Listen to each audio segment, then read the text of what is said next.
We're not going to varnish the truth. We are where we are. We don't believe that there's any progress in this area as yet.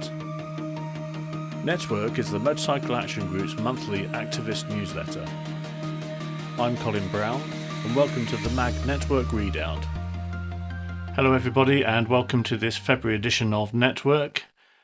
You may have noticed that I did a lead for the write-up that I did for the written newsletter, discussing misinformation and political spin. The reason for this will become a little bit more apparent later on in this video, but what I wanted to make clear is that we're going to give you the unvarnished truth. We're not going to try and give you any spin. We're not going to tell you that something has happened that hasn't, and we're not going to try and win your support by pretending that things are being achieved when they're not.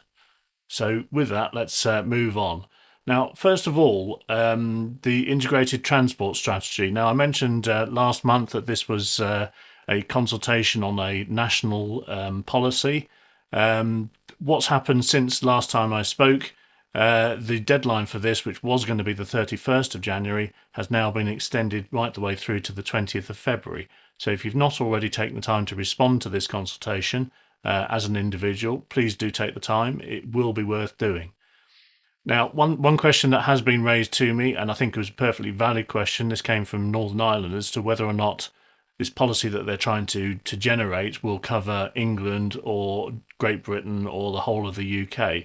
Now, as far as I can tell, technically speaking, this will only cover England, but that doesn't mean that I don't think people in Scotland, Wales and Northern Ireland should be responding to this.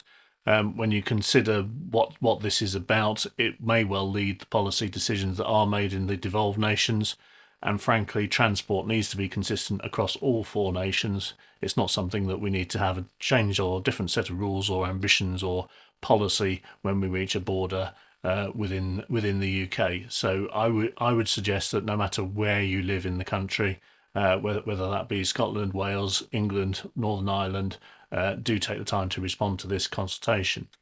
And one other thing that I will point out is that during the bus lanes consultation, there were a number of people who responded as individuals, but in their response claimed that they were responding on behalf of MAG. Now, this isn't something that is specific to MAG. This did happen for other organisations as well, but I have checked with the DFT, and MAG was one of the organisations where people were claiming as individuals that they were responding on behalf of MAG, but they were obviously just individuals. So please, when you do respond to these consultations, make it clear that you're responding as an individual.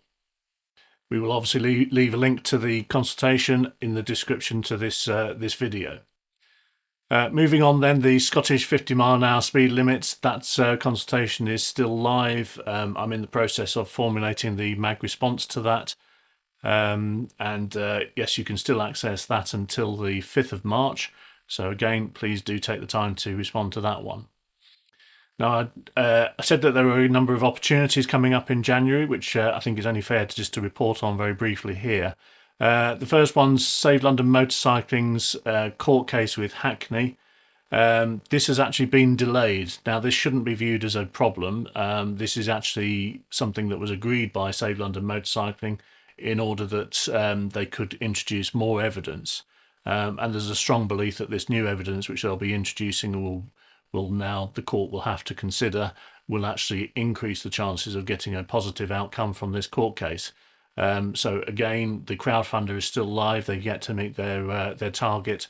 So if you have the opportunity, please do make a small donation to that. Again, links in the description.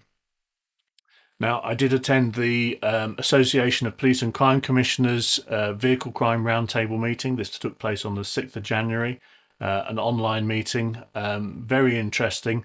I will be doing a full write-up for the next edition of Open Road, and I should imagine I'll be doing a video on the subject as well. So there's more to come on that. Keep your eyes open. But I want to spend a little bit more time talking about the DVSA Motorcycle Strategic Focus Group meeting. Now, this took place on the 20th of January. This is a formal meeting. It is led by the DVSA, and a number of people attended. Now, I said that I would let you know whether or not the minister would attend at this meeting, and yes, she did. For the first part of the meeting, the minister was in attendance. Now, many of you may have seen items in the press more recently that came out originally from the MCIA, saying that there was some great leap forward in the position on the review for motorcycle licensing. This, I think, is spin, to be perfectly honest. My honest opinion is that we're no further forward than we were before. All we've had is a meeting where, yes, the minister did she did address the whole meeting.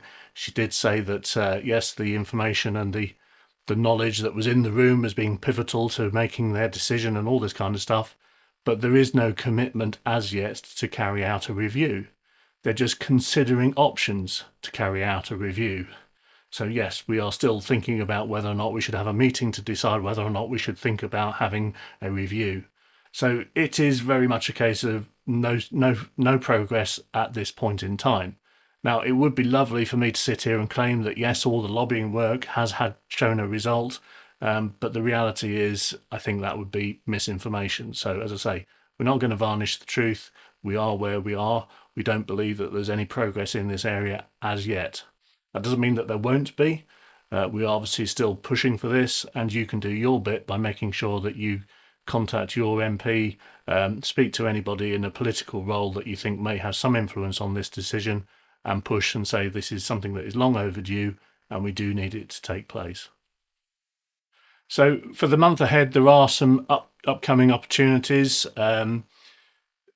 I shall be speaking at the Road Safety GB motorcycle road safety event entitled Tackling Motorcycle Crashes, a Call for Action.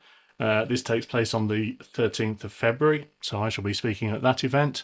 On the 18th of February, we've got the MCIA's conference for 2025, which will be held down in London. Again, I shall be attending that.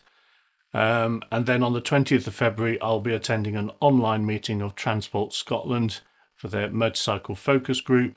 And on the 25th of February, an online meeting of the National Young Riders Forum. So there's plenty going on in February. I will give you updates on what happens on any of those or anything that is relevant. Shan't be giving you any spin or telling you something's happened that hasn't, but I will give you an honest outcome from any of the progress that is made in any of these meetings. Now, as I said, there are big announcements in the pipeline.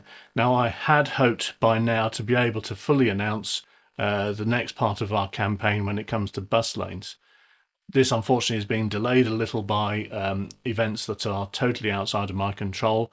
I am actually waiting for a House of Commons committee to sign off on 18 characters of text before I can launch this campaign. Now, all will be revealed in due course, but do keep your eyes open. I'm hoping that this is not going to be too far away now. But as I say, the actual launch of it is out of my hands in terms of the timings at the moment. But do keep your eyes on all the mag's output to see whether or not this campaign is launching and what you can do. I can assure you there will be things for you to do as an individual that will help with this campaign. We've also got the MAG National Committee meeting coming up on the 8th of February. And again, I'm hoping that there's more information that is going to be forthcoming after that meeting once we've got sign off on a few things. But yeah, there's an awful lot coming in the not too distant future. So there we have it. That's it for this month. Fairly short and sweet. I hope that you found this of use.